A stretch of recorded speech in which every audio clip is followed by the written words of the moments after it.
murazi neza yuko hari abantu bapfunzwe sentare zarabarekuye. Abo bantu by'ukuri bari mu mabohero yose uko twayavuza 11 yo mu Burundi. Murazi ko ibohero rikuru ari Mpimba, dufatiye ku banyororo dufise bagumyeyo bararekuwe n'amasentare bakagumayo.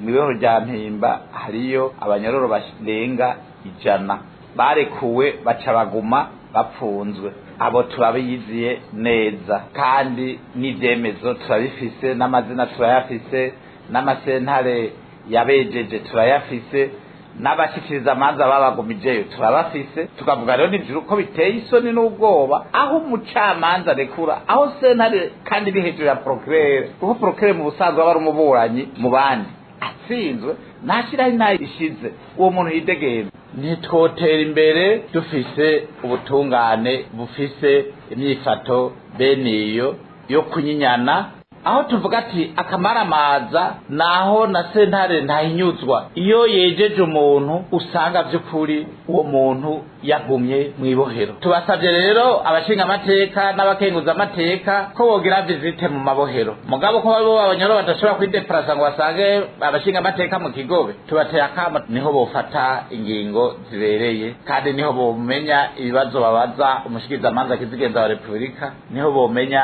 ibibazo bazobaza umushikiranganje ubutungane. Sebarundi ariwe kizigenza mu butungane, umukuru wa sentare ntahinyuzwa, umushikiranganje w'ubutungane, umushikiriza amanza kizigenza wa Republika, yuko iki kibazo c'abanyororo bogifata nka nkama, na cane cane ko tubona neza iyo umunyororo apfunzwe hahomba ibintu vyinshi igihugu.